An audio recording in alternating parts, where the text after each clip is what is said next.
vamos a seguir poniendo el foco en Estados Unidos, en Europa también, que quiere reforzar el papel internacional del euro, y también vamos a hablar sobre el dólar y sobre todo sobre la situación ahora mismo en la que se especula. Suiza, que plantea limitar su población a 10 millones. Todo ello lo vamos a hacer con nuestros siguientes invitados en este cierre de Wall Street. Doy la bienvenida a José Basagoiti, economista. Muy buenas tardes, José. Muy buenas, Valeria. Gracias. A José Luis Moreno, economista también. Muchas gracias. Muy buenas tardes. Y a José Ignacio Enríquez, actuario financiero. Gracias. A vosotros, encantado. Y por último, Álvaro Basagoiti, economista también. Muchas gracias. Un placer, muchas gracias por invitarme.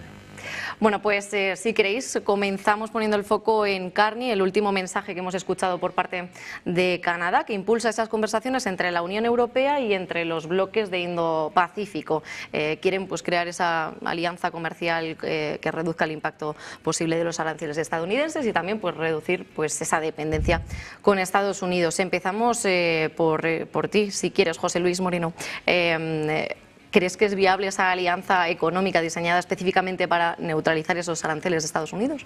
Bueno, lo primero decir que el primer ministro de Canadá es primer ministro de Canadá gracias a Trump, porque le hizo la campaña electoral. No estaba previsto que ganase el Partido Liberal en Canadá, pero al final ganó precisamente por esa presión de Estados Unidos o de Donald Trump sobre Canadá. Es una persona que ha sido gobernador del Banco de Canadá, gobernador del Banco de Inglaterra, y además ha ocupado posiciones importantes en empresas del sector privado como Goldman Sachs y ya trabaja en Nueva York, o sea que él sabe lo que está haciendo. ¿Qué está haciendo? Pues básicamente, y ya lo anunció en el foro de Davos, está construyendo una alianza de lo que él llama coaliciones de las potencias medias, que es una especie de gestión post-final del orden mundial actual. Entonces, básicamente él en esta alianza de potencias medias incluye a Canadá, a su país, a México, a Australia y naciones europeas. Y lo que pretende es hacer una especie de alianza donde ante ese cambio de modelo comercial que está potenciando los Estados Unidos, bueno, pues se puede hacer una alianza de poblaciones amplias que puedan seguir comercializando, ¿no? Desde luego, yo creo que esto es importante para Canadá, que tiene un comercio muy activo con los Estados Unidos. Las cifras que yo tengo aquí es que hay 8 millones de empleos en Estados Unidos que dependen del comercio con Canadá. Hay un acuerdo de libre comercio entre Canadá y Estados Unidos que de alguna forma se está poniendo en cuestión, y lo que hace básicamente Canadá es mudarse hacia Europa y hacer esa alianza. En paralelo, nosotros como Unión Europea estamos llegando a un acuerdo con Mercosur y con la India, de tal forma que decimos de alguna forma, el comercio tradicional, que ya no existe porque Estados Unidos no quiere seguir en esas reglas de comercio a nivel internacional, pues lo vamos a replicar, pues eso, entre las grandes naciones de la Unión Europea, Canadá, Australia, metemos ahí a la India, metemos ahí a Mercosur, y de alguna forma nos recuperamos de ese golpe de los aranceles tan importantes que ha puesto Donald Trump encima de la mesa. Aranceles que le están costando 30.000 millones de dólares a los americanos, porque quienes están pagando, recordemos a los oyentes, quienes pagan los aranceles son los nacionales de Estados Unidos. Y tampoco les está resultando hasta la fecha tan rentables, puesto que los americanos han dejado de poder consumir algunos productos que estaban consumiendo, que procedían de otros países como Europa, Canadá, etcétera. Claro, esa es una de las maneras en las que, bueno, pues una de las implicaciones y una de las consecuencias que podrían sufrir, pero también, José, ¿de qué manera podría impactar al crecimiento global si en el caso de que la alianza prospere? Claro, yo creo que no va a prosperar, pero bueno, ahora me explico, ¿no? Por añadir lo que estabas comentando, decir en primer lugar que el Partido Liberal en Canadá o el liberalismo anglosajón no es como el que entendemos aquí, no es libertarismo ni nada por el estilo, ¿no? De hecho, son bastante, por decirlo de alguna manera, más cercanos a lo woke que ha criticado tanto Donald Trump. Eso para diferenciar un poco, ¿no? Pero, y además Canadá siempre ha sido, desde mi punto de vista, como una región bastante más cercana a Europa que a Estados Unidos, ¿no? Pues abogaba más por ese estado de bienestar elefantiásico, ¿no? Con al final esa seguridad social, también ese estado paternalista. Entonces es normal que tarde o temprano haya acercamientos. Ahora bien, que esto sea una realidad, a mí me cuesta mucho creerlo, y desde mi punto de vista pues es una herramienta más de negociación, al igual que Donald Trump ha usado las suyas, ¿no? Aquí están en una partida de mus y a ver quién envidia más, ¿no? Y creo que Carney es inteligente porque al fin y al cabo creo que ponen encima de esas alternativas, y desde mi punto de vista, como dices tú, países de músculo medio, has comentado, ¿no? No sé si entra Reino Unido, pero sí Europa, Australia, India, Brasil. Reino Unido también te entraría, claramente. Te entraría sí. también.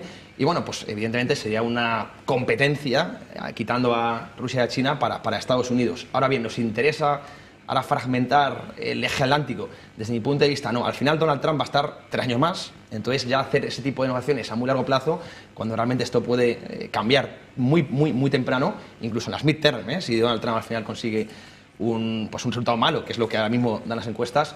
Desde mi punto de vista, sí, es interesante lo que dice Carney, pero bueno, es más algo sobre la mesa, más algo quizá ideológico que algo real, ¿no? Entonces no me preocuparía mucho y no creo que Donald Trump tampoco esté muy asustado por lo que estamos viendo. Bueno, siempre es interesante que haya este tipo de propuestas, desde luego. ¿Lo ves de la misma manera, Álvaro? Sí, hoy estoy compartiendo con 3 Joses, o sea que voy a intentar llevar un poquito la contraria. Yo creo que es un poco, Carney ha visto un poco un nicho de mercado dentro del electorado.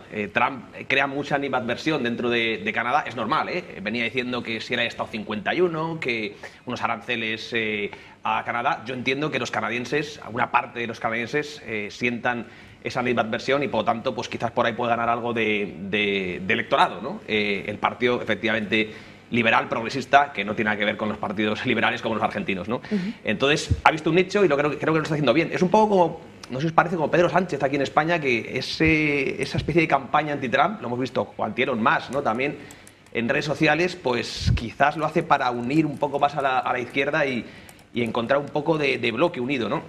Y parece que Canadá hace lo mismo. Estoy de acuerdo con José, que creo que es un poco más medidas políticas que hace ahora mismo Carney que una realidad que podamos ver en un futuro.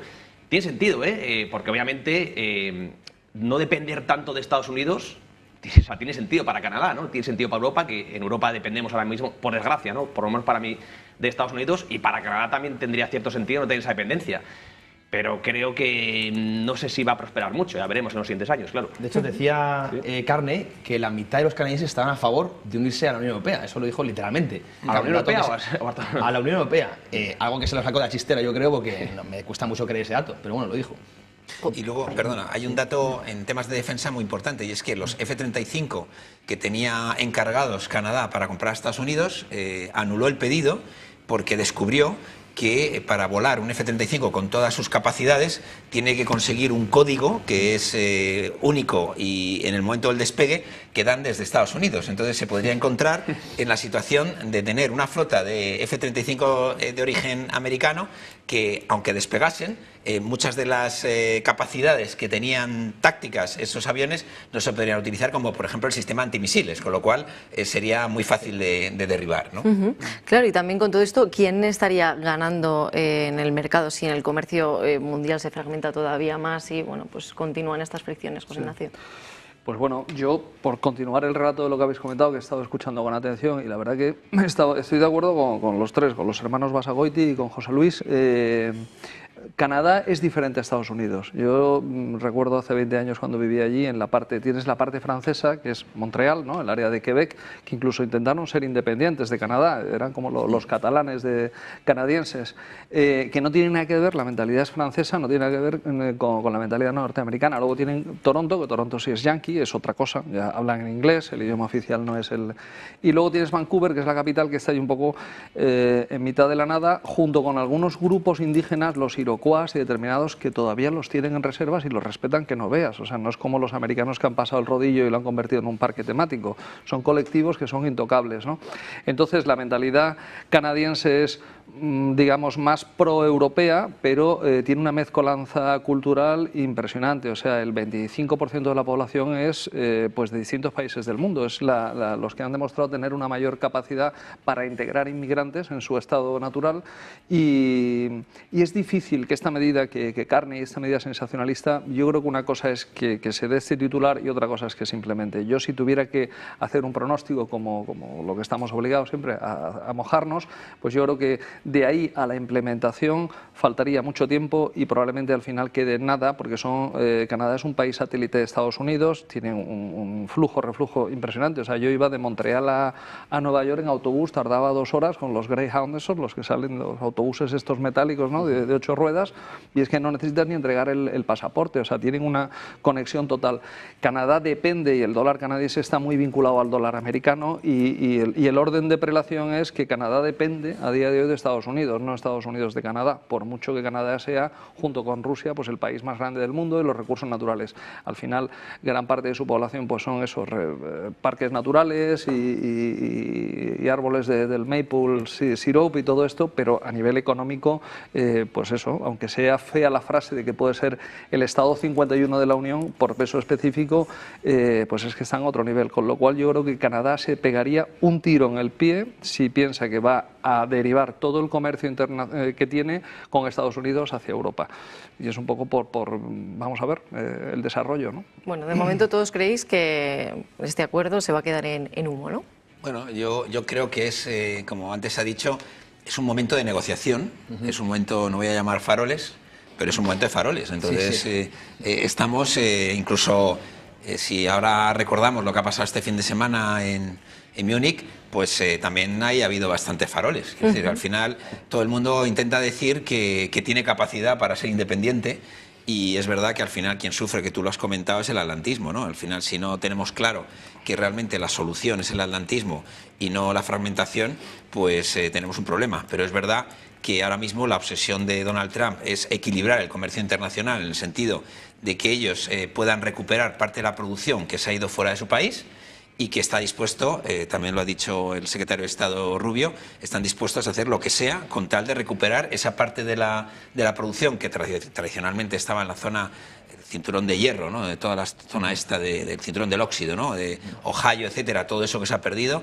bueno, lo intentan recuperar. Pero es verdad que al final, de momento, quien se está llevando el gato al agua en temas de comercio es China, ¿no? Porque mientras se pelean las naciones de Occidente poniéndose, o haciendo declaraciones o poniéndose aranceles, pues China va haciendo sus deberes e intenta vender pues los coches eléctricos, y lo que tenemos en España es que estamos subvencionando el cambio de la flota a coches eléctricos chinos. Entonces estamos con dinero procedente de la Unión Europea, estamos financiando 7.000-8.000 euros el plan MOVES, que la mayoría de la gente que está comprando coches eléctricos está comprando coches que son de China. Y está dinero europeo utilizado para introducir los coches de origen chino en nuestro país. Y esa es la realidad, o sea que la realidad del barquero es esa. Yo, si me permites, estoy completamente de acuerdo, José Luis. Yo creo que el peligro amarillo que tenemos ahora mismo en Europa no son los chinos. El peligro amarillo está en el Parlamento Europeo, en la Comisión Europea, con todo lo que tenemos ahí, que cada día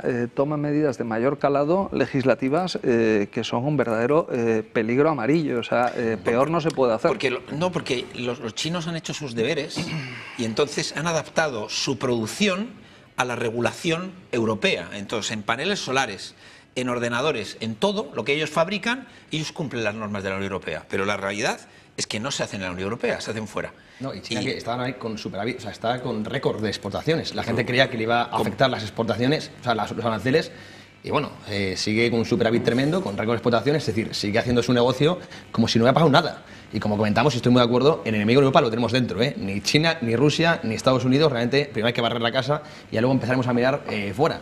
Pero por desgracia no parece que eso sea el camino que estamos tomando, ¿eh? Además, según estabais comentando, bueno, pues China va moviéndose en silencio, ¿no? Pero como estaba indicando José Ignacio Enríquez, ¿el peligro está realmente en el Parlamento Europeo, Álvaro? Hombre, yo estoy seguro que sí, seguro que sí. Los políticos, tú antes hablabas de que se están tirando faroles. Ese es el modus operandi del político, ¿no? Tirar faroles, tirar mentiras. Y el tema es que en Europa tenemos un gobierno en España, y luego tenemos el gobierno europeo, ¿no? Que nadie lo ha elegido, pero que está ahí, ¿no? Y son auténticos enemigos, ¿no? La Comisión Europea, el otro día está escuchando a von der Leyen. Tenemos el Banco Central Europeo, que, bueno, parecía que al principio podía ser una buena idea, yo cada vez lo tengo menos claro. Parece que el Inglaterra se ha salido ya de todo esto. Entonces, yo cada vez tengo más claro que parece que los europeos, fíjate, dentro de hasta la geopolítica, no sé, veo que nos tienen casi que interés en llevarnos a una guerra. Efectivamente, ellos están ahora fomentando, ¿no?, la inversión en defensa, que eso tiene cierto sentido. Para no depender tanto de Estados Unidos, tiene hasta cierto sentido, ¿no?, que seamos un poco más independientes también defensivamente de Estados Unidos, pero claro, ¿a dónde está yendo este dinero? A muchos conglomerados que son incluso americanos, ¿no? Entonces el enemigo está en casa, estoy de acuerdo. dentro de Europa tenemos demasiada regulación. Ahora parece que el informe Draghi, ¿no? E incluso lo han visto ellos, dicen que hay que... Eso lo decía también otro día el presidente de Alemania, ¿no? Merz decía que había demasiada regulación y que hay que desregular.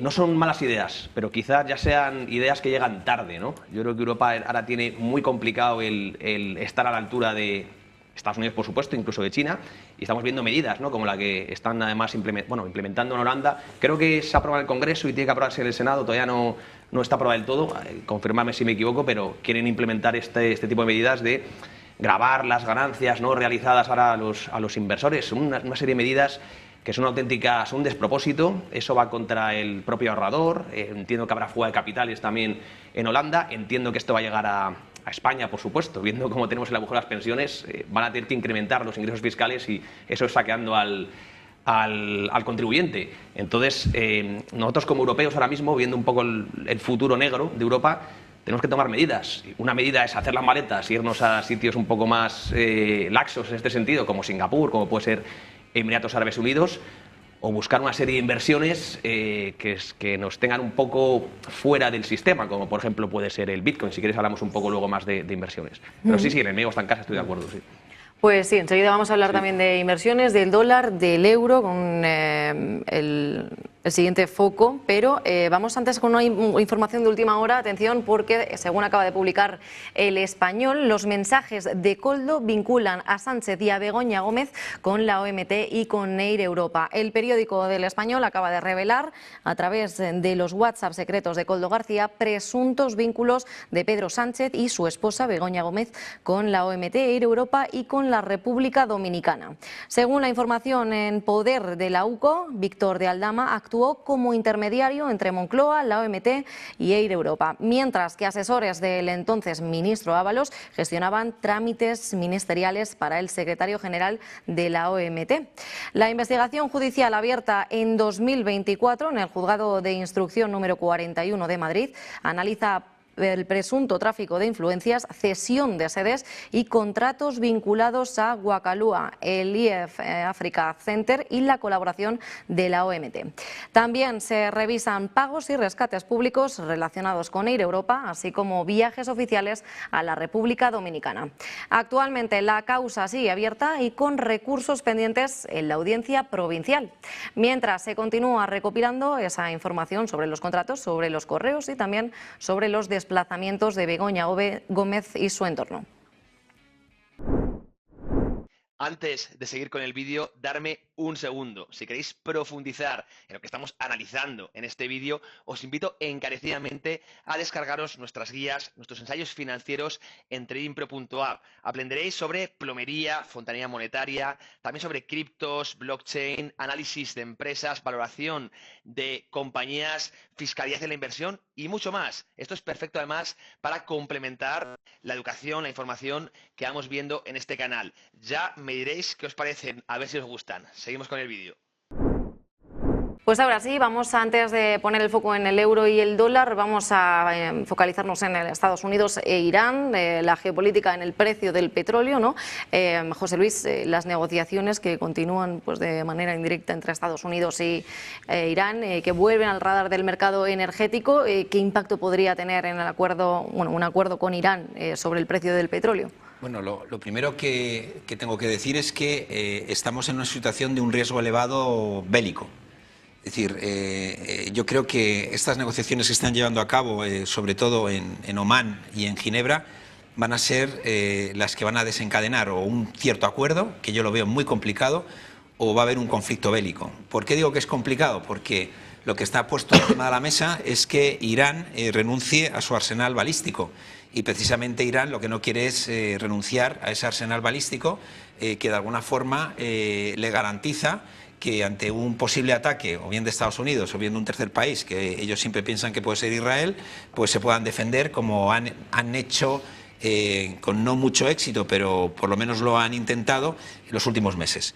¿Esto qué va a implicar? Pues si hay ese conflicto en Estados Unidos, entre Estados Unidos e Irán, pues básicamente va a ser sobre todo entre misiles en una primera fase. La segunda fase puede ser que Irán mande algún misil a alguna de las bases que está en alguno de los países que hacen frontera digamos, con el propio Irán, y ahí esto puede desencadenar en un conflicto más local, donde no descartemos que puede entrar Rusia en su caso, ¿no?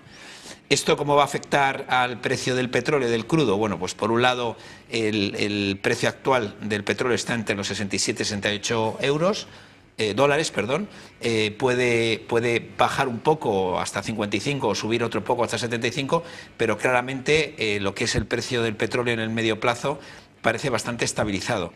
Estados Unidos, por otro lado, también tiene cierto interés en controlar esa salida de crudo de Irán, cuyo destino, no nos equivoquemos, en el 80%, 90% acaba en China, acaba en esos barcos fantasmas que proveen de alguna forma a China de ese petróleo, ¿no? Si juntamos esta operación con la operación de Venezuela, de extracción del presidente Maduro, y ya la recolocación, por así decirlo, del petróleo de Venezuela, que antes una parte iba a China y ya no va, pues aquí creo que todos estamos viendo dónde se está jugando esta guerra económica, que básicamente es intentar que China reciba menos petróleo que el que está recibiendo, ¿no? A partir de ahí, bueno, pues decir que la relación entre Irán y Estados Unidos ha sufrido muchos cambios a lo largo de la historia. Incluso en la época del Shah de Persia quería el Shah de Persia tener potencia nuclear, ser una potencia nuclear. Irán no está dispuesta a renunciar a ser una potencia nuclear, y al final esto es lo único que de alguna forma pararía esa intervención, con lo cual, si a mí se me permite intentar decir qué es lo que creo que va a pasar, creo que por un lado va a haber una intervención militar, creo que eso va a afectar al precio del crudo, creo que va a afectar también al estrecho de Hormuz. El estrecho de Hormuz es por el que pasa el 20% del petróleo mundial, con lo cual creo que hay un riesgo real las próximas semanas, yo diría que días, en que el precio del petróleo se dispare por lo menos un 10-12% en función de las previsiones que hay y cómo está en el mercado. Claro, es que lo que nos llama la atención básicamente es que, precisamente como estabas comentando, que el precio del petróleo ahora mismo pues tampoco se está moviendo de manera exagerada, ¿no? Está aguantando el pulso mirando de cara a las próximas semanas. Yo creo que el movimiento, esto ya es como todo en la vida, ¿no? El movimiento de Venezuela creo que tiene más relación con el movimiento de Irán que lo que creemos. Creo que Venezuela ha sido un primer paso y creo que el segundo paso es Irán. Y a partir de ahí, bueno, pues hemos visto todos en los medios de comunicación como un régimen dictatorial como el de los ayatolás ha masacrado a la población, una población que tiene todavía el recuerdo de la época del Shah, del año 79, donde desde luego se vivía mucho mejor que en la actualidad. Y yo creo que, por las razones que sean, el régimen no ha sabido valorar los mensajes que Estados Unidos y Occidente le ha dado a su régimen. O hay algo de apertura o hay un cambio político, y en eso estamos. Yo creo que lo que está ocurriendo en Omán y en Ginebra tiene que ver más con ganar tiempo para colocar la flota americana en su posición que en una función real para llegar a un acuerdo donde claramente, como he dicho antes, Irán se va a oponer a renunciar a su arsenal balístico, que es lo único que garantizaría que no hubiera un bombardeo por parte de los aviones que están encima de los, creo que son 2 grandes portaaviones que están o destinados o llegando al lugar del conflicto. José, ¿crees tú también que podemos ver una intervención militar en las próximas semanas, próximos días? Pues yo, a riesgo de meter la pata, porque no es mi especialidad la geoestrategia, ¿no? Además, estoy viendo aquí un libro que se llama Geoeconomía y claro, estoy hablando con pues, un experto, ¿no?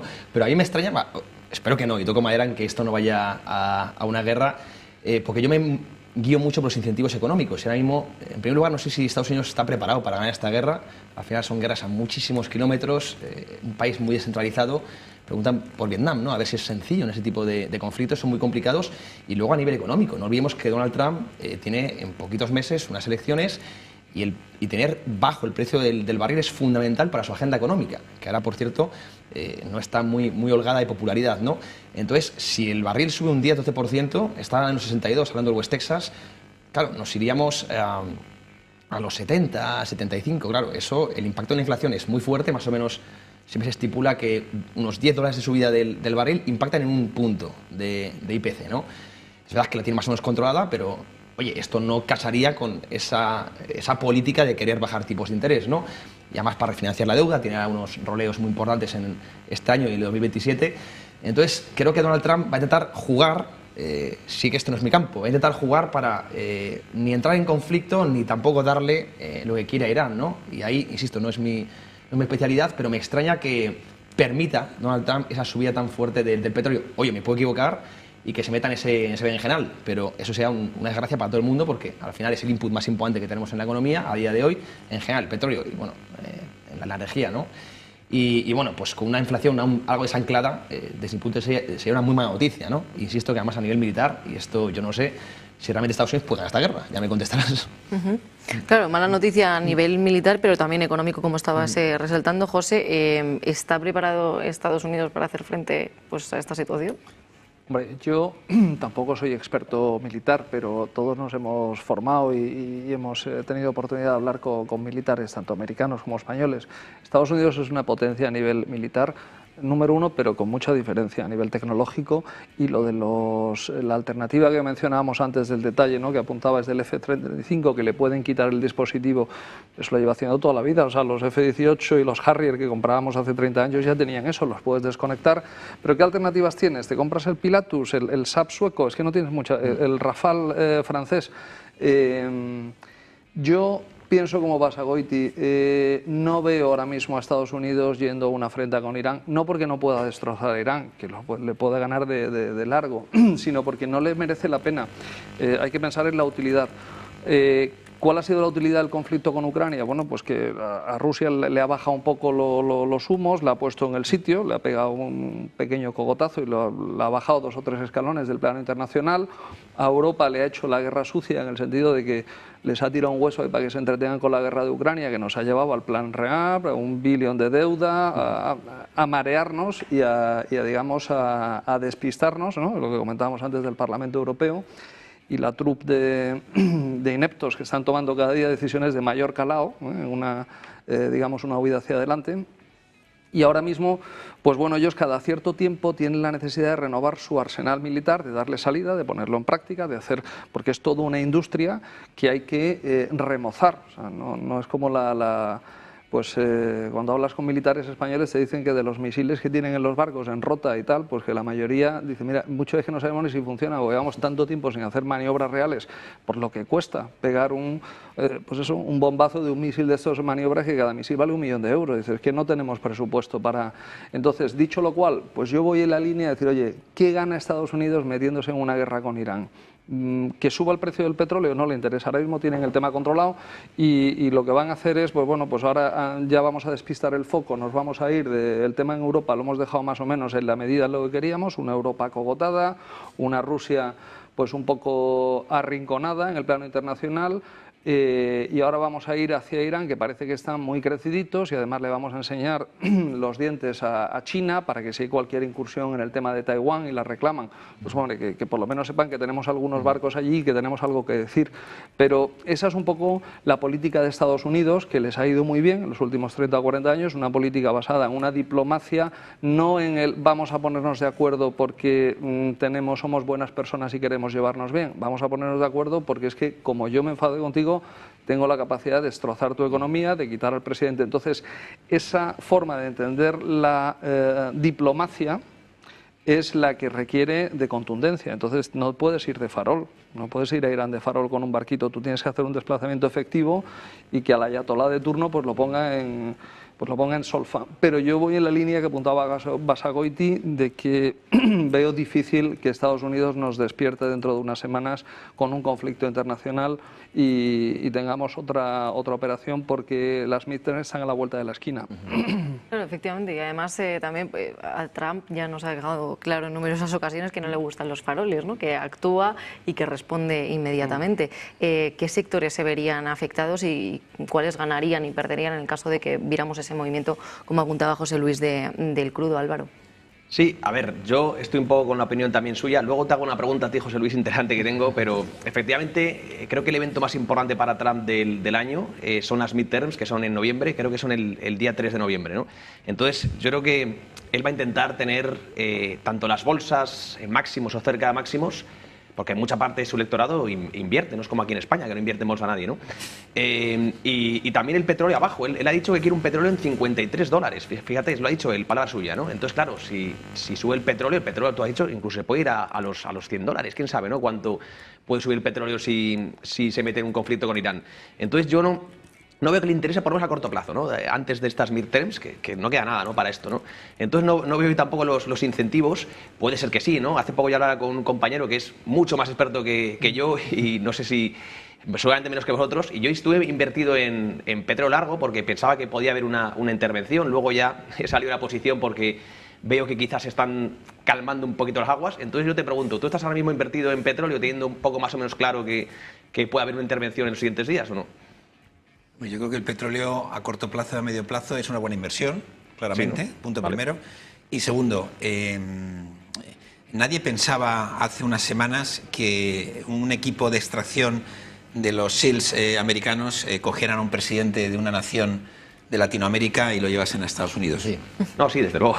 Está claro. Y cuando yo hablo de una intervención de Estados Unidos en Irán, yo no estoy pensando en un conflicto tradicional como el que puede ocurrir entre Ucrania y Rusia. Estoy pensando en que haya un bombardeo selectivo de las bases de la Guardia Republicana de Irán y que hagan un repaso, como se hizo hace unos meses, que lo hicieron entre Israel y Estados Unidos, a todo lo que es el programa nuclear de Irán, que siguen avanzando. Es decir, el enriquecimiento, otra de los temas que hay encima de la mesa en esas negociaciones en Omán y en Ginebra es precisamente el enriquecimiento de uranio, ¿no? Aquí tenemos varias cosas, ¿no? Por un lado, todo lo que tiene que ver con el uranio, el enriquecimiento y la búsqueda de convertirse en una nación nuclear, con una bomba nuclear, que eso desestabilizaría mucho la zona y sobre todo es algo que Israel no está dispuesta a tolerar, porque claramente serían los primeros que recibirían el regalo, por decirlo de una forma educada, ¿no? Y eso es incontestable y eso no tiene sentido. Pero es que la siguiente fase es los famosos misiles balísticos, es decir, si al final Irán no está dispuesto a renunciar a tener un parque de misiles balísticos, porque el tema fundamental es, en una región que busca la paz, ¿qué hace un país como Irán con ese poder nuclear digamos, tan envejecido? No tiene sentido.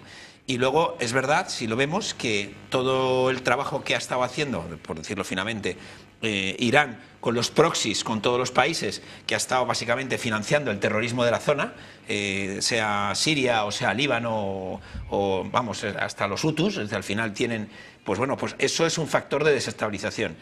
Yo creo que el momento actual de Irán es de absoluta debilidad política. Y creo que va a haber un movimiento. Que este movimiento sea localizado o no, eso tú sabes cómo empiezan las cosas, pero no sabes cómo las terminas. ¿De acuerdo? ¿Y no puede atorpedear la relación con Rusia, la negociación con Rusia ahora de Estados Unidos con...? Yo creo que todo lo que haga Estados Unidos en este caso ha sido conversado con Rusia. Entiendo. Entonces, yo creo que al final, hasta cierto punto, no nos olvidemos, Rusia, el principal producto de Rusia es el petróleo. Y lo que quiere Rusia es vender su petróleo. Y ahora mismo lo tiene muy difícil, lo tiene que vender muy barato.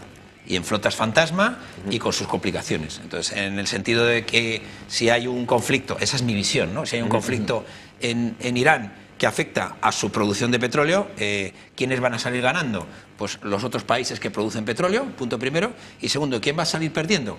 ¿Quién compra el 90% del petróleo que sale de Irán? China. China, sí. China. ¿A Estados Unidos le interesa o no le interesa que China tenga un problema con su principal proveedor de petróleo? Una vez que, a su vez, sabéis que ha llegado a un acuerdo Estados Unidos con la India para que la India deje de comprar el petróleo de Rusia. Es decir, esto al final, tú me hablabas del petróleo, va a seguir teniendo una cotización importante en las próximas décadas y por el camino, bueno, pues el mercado se va a autorregular. Hay mucha producción de petróleo que se podría activar en el caso de que hubiera un colapso pasajero de la producción de Irán sobre todo con el modelo que hemos visto en Venezuela, que es yo dejo a unas personas encargadas de la parte política y yo me dedico de alguna forma a comercializar o a hacer que las empresas americanas y europeas que yo autorice puedan comercializar el petróleo de Venezuela. Yo creo que esto es un ejemplo de libro de geoeconomía y creo que el petróleo ahora mismo está mandando en las relaciones entre las grandes naciones de nuestro, en este nuevo orden mundial. Claramente el petróleo, por mucho que se hable de la transición verde, está caracterizando las decisiones políticas y geopolíticas de nuestro globo. Vamos, yo lo veo clarísimo. A partir de ahí, los economistas, lo sabéis, casi siempre fallamos en nuestras predicciones. Pasamos la mitad del tiempo diciendo lo que va a pasar y la otra mitad diciendo por qué no ha pasado lo que íbamos a decir. Sí. O sea que esto que yo os estoy planteando perfectamente puede desencadenar al final un acuerdo de paz donde Irán dé su brazo a torcer y de alguna forma no se produzca lo que he comentado. Pues bueno, pendientes a futuros movimientos o no, y ya de hecho Irán pues iniciaba las maniobras militares al estrecho de Hormuz a un día de reanudar esas negociaciones nucleares con Estados Unidos. Pendientes de los próximos movimientos o de conversaciones que puedan tener, mientras vamos a continuar poniendo el foco en Europa, que bueno, quiere reforzar ese papel internacional del euro, ¿no? Y también la postura más bajista que estábamos viendo sobre el dólar en una década. ¿Qué necesita el euro, José, para poder competir realmente con el dólar? Bueno, es que decía, hilando un poco lo que hablábamos, decía Kissinger que es peligroso ser enemigo de Estados Unidos, pero más peligroso ser su amigo. A mí lo que me preocupa mucho de este gobierno de Donald Trump es el daño que le ha hecho a Europa, ¿no? Antes lo comentábamos, le ha dejado pues, en una situación muy complicada y además ha mostrado al mundo que es totalmente irrelevante, ¿no? Y bueno, a pesar de todo eso, es curioso que el euro se esté comportando bien, porque la ortodoxia económica que nos dice que realmente un país como Estados Unidos, que está bajando tipos de interés y además mantiene un crecimiento real más o menos fuerte, cercano al 3%, tiene una moneda más débil que Europa, que está más, ya ha mantenido los tipos de interés y no hay idea de que los vaya a bajar más, por lo menos a lo largo de los próximos 12 meses, y además está estancado. Entonces, pues es complicado entender cómo el euro ahora mismo cotiza pues, cerca de los 1,20, ¿no? Para mí es un problema, y yo estuve escuchando a Christine Lagarde en la última reunión del Banco Central Europeo porque pensaba que iba a decir algo, porque yo creo que no debe estar muy contento en Frankfurt, bueno, en Alemania, en Francia, en Italia, con este euro tan caro, realmente, bueno, tan caro con respecto al dólar, me refiero, ¿no? A países exportadores no les viene nada bien y, a pesar de que suene un poco contraintuitivo, no es positivo, por lo menos a corto plazo, tener una divisa fuerte. Esto es una guerra de divisas. Yo no sé si hay algo debajo de la mesa, si hay algún trato que se ha hecho con el gobierno, pero desde mi punto de vista creo que el BCE debería actuar para tratar de bajar un poco el euro frente al dólar. Es verdad que esto es una guerra pura y dura, porque Trump quiere lo mismo. Trump quiere devaluar el dólar para reindustrializar Estados Unidos, ya lo conocemos, al final reducir un poco el déficit comercial. Entonces, desde mi punto de vista, más allá de la guerra comercial y arancelaria, tenemos una guerra de divisas que creo que Europa también, para variar, la está perdiendo. Claro, y el Banco Central Europeo sigue manteniendo esos tipos de interés sin cambios. Entonces, ¿de qué manera también, José Ignacio, los inversores internacionales pues puede que estén empezando a diversificar fuera del dólar también? A ver, por intentar sintetizar, porque son muchos los temas que estamos tocando y es que todos tienen una cara y un anvés, ¿no? O sea, cuando hablamos de una moneda fuerte, una moneda dura, pues que el euro nos vayamos del 1,20 al 1,40 tiene una parte muy negativa, pero también tiene una parte muy positiva, y lo mismo ocurre si el euro se fuera pues a la paridad que la hemos conocido de 1,1, ¿no? Son políticas que en teoría económica se llaman de empobrecimiento del vecino, cuando existían lo que eran las devaluaciones, es decir, gobiernos que de golpe y porrazo bajaban el tipo de cambio. Hoy en día eso políticamente está muy mal visto y entonces hemos utilizado otro término, que es el que se aplica para los mercados no emergentes. O sea, Irán y todo lo que hemos hablado antes son países emergentes, donde ahí las decisiones las toman tres señores. En los países OCDE, pues vamos en la línea de las devaluaciones. No se habla de depreciar el euro, sino de devaluarlo, ¿no? Entonces, la depreciación versus la devaluación pues se hace vía políticas monetarias. Hoy vamos a jugar con los tipos de interés y como mucho con operaciones de mercado abierto, que se llaman. Es un tecnicismo que lo que viene a decir, y lo digo para la audiencia, porque todos los que estamos aquí sentados en la mesa sabemos de lo que hablamos, las operaciones de mercado abierto básicamente lo que persiguen es compro o vendo una determinada divisa y con eso juego, pero no compro o vendo la cantidad que puede hacer un Warren Buffett de turno, sino que compro billions, que entonces eso sí que se nota en el mercado. Entonces, bueno, pues esa guerra de divisas siempre ha existido. Hay una alta coordinación y por hilarlo también, como son tantos los temas que teníamos, el tema del yen y de la semana pasada o hace 2 semanas, el bono del gobierno japonés, el BOJ, cayó mucho en precio y subió mucho en rentabilidad. Subir mucho en rentabilidad para los japoneses, que casi toda su deuda es de deuda interna, es decir, que ellos la deuda no puedes comprarla. Yo he intentado comprar bonos soberanos japoneses y eso es imposible. Créeme que por más que lo hagas temprano, antes de que se vaya el broker, porque ellos no venden fuera, ellos su deuda está en manos nacionales. Pues la deuda nacional, el precio de los bonos cayó mucho y la rentabilidad se fue a un 3%, que eso es muchísimo, cuando ya estaban acostumbrados. ¿Qué ocurrió? Pues que funcionó la coordinación entre el Tesoro americano, el señor Scott Bessent, y el gobierno de turno japonés, la autoridad monetaria, en el sentido de que hablaron, oye, controla el precio de tus bonos, Banco de Japón, ¿cómo? Pues comprando bonos para que el precio no caiga.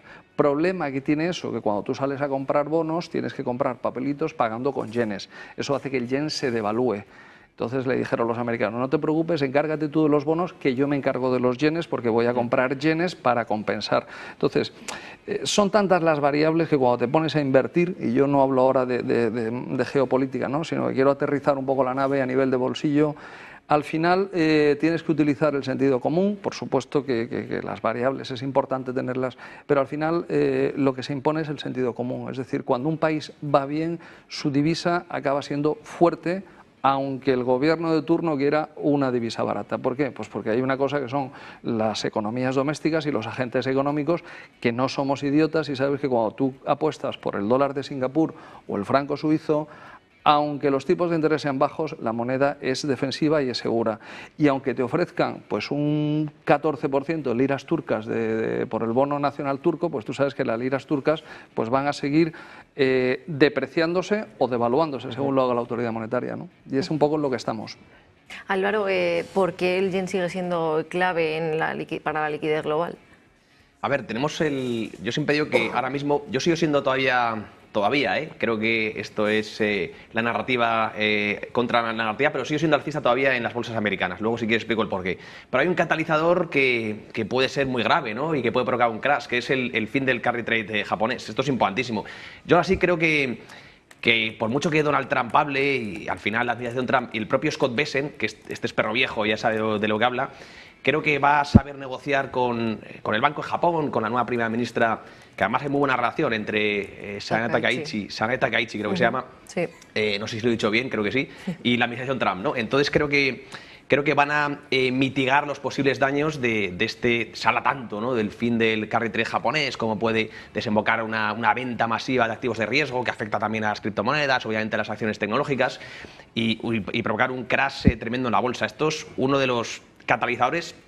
Otro que ha dicho, a lo mejor es una guerra, ¿no?, que yo tampoco lo veo a corto plazo, pero que puede ser una intervención en Irán, que igual escale un poquito y se cree un conflicto que pueda ser un catalizador negativo para las bolsas. El otro es el que estoy comentando, pero yo creo que al final Scott Bessent creo que está llevando bien las cosas, va a tratar de que no suban los tipos de interés, a lo mejor el BOJ de forma tan brusca, que tampoco suba el yen también de forma tan brusca, para poder mitigar los efectos, que a lo mejor los japoneses no tengan tanto interés en repatriar a casa, ¿no?, el dinero que tienen invertido allí en Estados Unidos, y por lo tanto tenemos esos catalizadores negativos que pueden hacer que la bolsa caiga en 2026, pero yo creo que los van a mitigar. Hablando del dólar barato, Scott Bessent, Donald Trump sí que ha dicho siempre que él quiere un dólar barato para beneficiar a los exportadores, el productor nacional, pero Scott Bessent no dice eso. Scott Bessent dice que el gobierno americano siempre va a luchar por un dólar fuerte, un dólar líder, ¿no? Entonces hay una especie ahí de narrativa que no acaba de cuadrar. Yo entiendo que el dólar va a seguir siendo se habla mucho de la desdolarización. El otro día, Ray Dalio subió este fin de semana, ¿no? un research en Twitter hablando del fin del orden mundial ya. Yo no acabo de ver todavía a corto plazo la desdolarización, esa palabra que se usa tanto. Tampoco. Ni a medio plazo tampoco. Sigo viendo que es el líder en el comercio internacional, sigo viendo un dólar muy fuerte, y el euro yo no veo cómo va a competir con el dólar en ninguno de los casos, ¿no? Por mucho que saquen eurobonos, por mucho que quiera Christine Lagarde, yo no lo veo desde luego. Yo si me permites, Sí, claro. ahí discrepo, ¿no? Es decir, yo creo que el euro estuvo a punto de desaparecer en 2013, eso es una realidad. Famoso el discurso de Draghi ahí en Londres cuando dijo que empezó hablando de que el euro era como un abejorro, que a diferencia de una abeja que volaba, el abejorro era imposible decir como algo tan gordito con alas tan pequeñas volaba, pero luego acabó diciendo que iba a hacer todo lo que fuera necesario para defender el euro. Y es una realidad que lo hizo y el euro superó la prueba. Es una realidad, y a mí me sigue gustando el dólar, pero es una realidad que el euro es la segunda moneda de reserva a nivel mundial. Es decir, si el dólar tiene el 58%, el euro tiene un 20%, que no es tan mal comparado con otras monedas. Y luego hay que decir que el 40% de las transacciones a nivel global ya se están haciendo en euro. Entonces, es decir, yo creo que no hay una política contradictoria de defender el euro y el dólar. Yo creo que son dos divisas complementarias, no tienen por qué competir entre ellas, ¿no?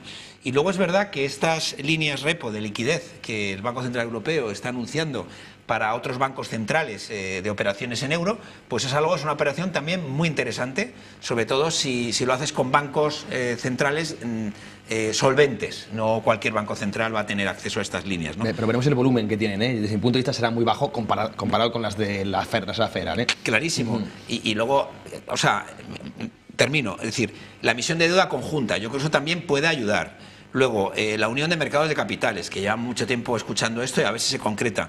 Y luego, esta defensa, que yo creo que no va a ser correcta, pero que está anunciada, del euro digital para luchar contra el stablecoin, que evidentemente la política que está haciendo la Unión Europea con la regulación europea comparada con la de Estados Unidos, pues no tiene ni punto de comparación. Pero es verdad que en una situación actual donde las monedas de muchos países van a dejar de tener validez, cuando tú les des opciones de poder hacer operaciones, en este caso stablecoins o en euros digitales, a estas empresas de estos países, creo que va a ser positivo. O sea, yo no tiraría la toalla, yo creo que puede convivir perfectamente el dólar con el euro.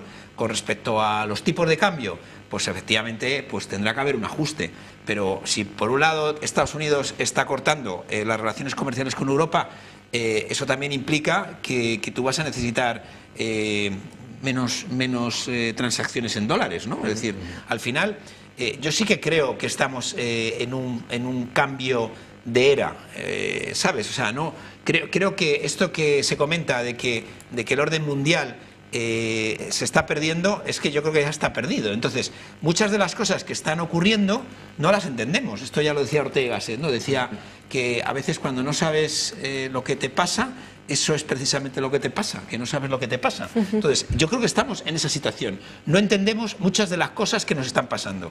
Y yo creo que en esta materia sí que esa llamada de atención de este fin de semana, desde luego en Múnich, pero antes con los informes Draghi y Letta, están agitando el mapa europeo.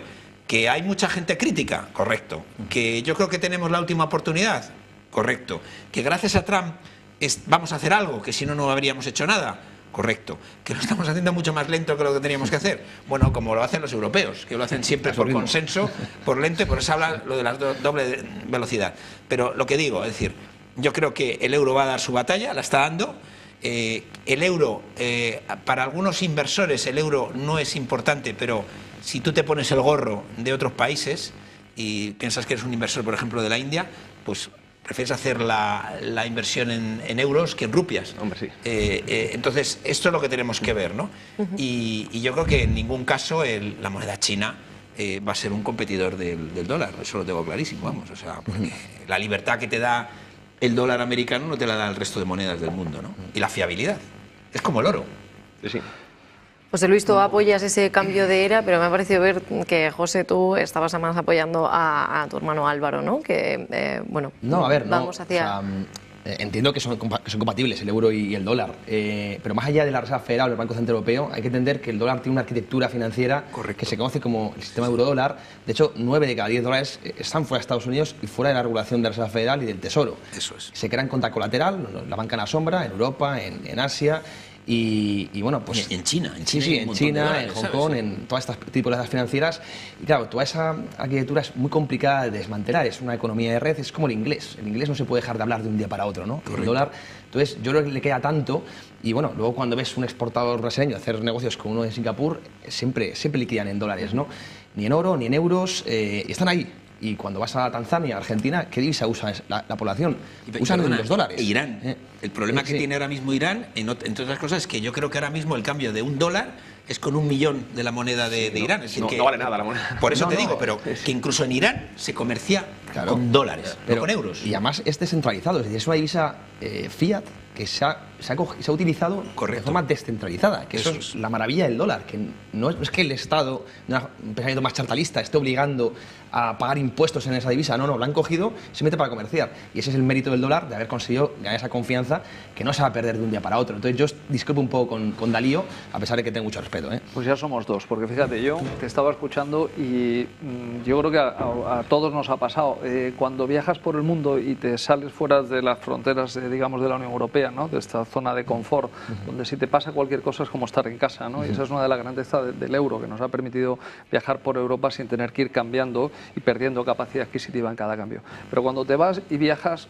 largo, que no te falle la tarjeta de crédito, porque entonces te das cuenta lo que vale el dólar en el mundo. Es decir, si en África necesitas comprar algo, no le enseñes un euro porque te miran con cara. Si estás en Latinoamérica, es el dólar.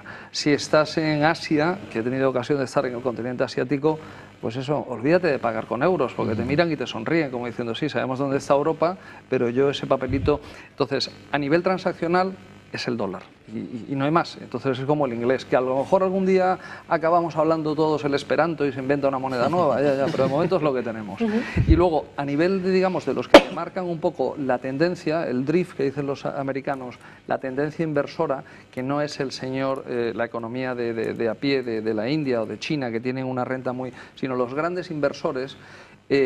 Cuando tú hablas con suizos, con gente de Singapur, que es otra Suiza de Asia, todos el allocation lo tienen claro, es en dólares. Entonces, no, el euro es mucho más exótico de lo que nos creemos cuando estamos fuera. Es decir, que a un suizo, pues el euro, pues sí, lo mira, pero lo mira un poco por encima del hombro, como diciendo, me siento más cómodo con mis francos suizos o inclusive con monedas escandinavas, con coronas suecas, coronas noruegas. ¿Por qué? Pues porque tienen un volumen de déficit y de deuda muy inferior. Entonces, tú lo que buscas en una moneda es la solidez, que no haya que el gobierno que la ha emitido tenga el respaldo de poder pagarla. Y si no, como es el caso del dólar, que tiene trillones de deuda, que esté tan, digamos, asumida como forma de pago internacional, que aunque lo que haya detrás sea una deuda que es impagable, pues, oye, ¿esto cuándo le vamos a meter mano y cuándo se va a pagar? Pues probablemente nunca, patadón y para adelante. Pero es con lo que nos permite hacer compras y ventas, ¿no? Y aunque, no sé, Álvaro, si quieres añadir algo. No. Estoy de acuerdo con lo que ha dicho. Quien sí que, bueno, pues aunque esté en Europa, pero no utiliza el euro, es Suiza, y quería poner el foco en ellos también porque, bueno, pues va a votar en un referéndum para limitar su población a 10 millones en pleno debate sobre la inmigración y sobre toda la presión de la vivienda y de infraestructuras, ¿no? El país que continúa creciendo económicamente, mucha gente, de hecho también muchos españoles que prefieren vivir allí, ¿no? De hecho, José, tú creo que estabas pues he estado recientemente allí. Y voy a contarlo muy breve porque no quiero robarle tiempo a mis contertulios, que además aprendo cada vez que los escucho y me da gusto oírlos. Este jueves me pasó una cosa, he ido muchas veces a Suiza por temas de trabajo y me pasó una cosa sorprendente, y es que cuando sales del Finger en un país que es Schengen, como es Suiza, pues entrabas sin tener que enseñar pues control de policía, para los vuelos que vienen de España, uno a uno todos los españoles teníamos que identificarnos y enseñar el DNI por las, digamos, las reservas que tienen sobre la política de control de fronteras que está haciendo España. Ese es el prestigio que tenemos ahora mismo en Europa, pero desde un punto de vista no teórico de lo que dicen en el Parlamento Europeo, sino aplicado. Es decir, han dicho, oye, no nos fiamos de que España sea un coladero y que nos empiecen a meter aquí gente de forma ilegal. Y tuvimos todos que pararnos en la fila y enseñar el DNI. Y bueno,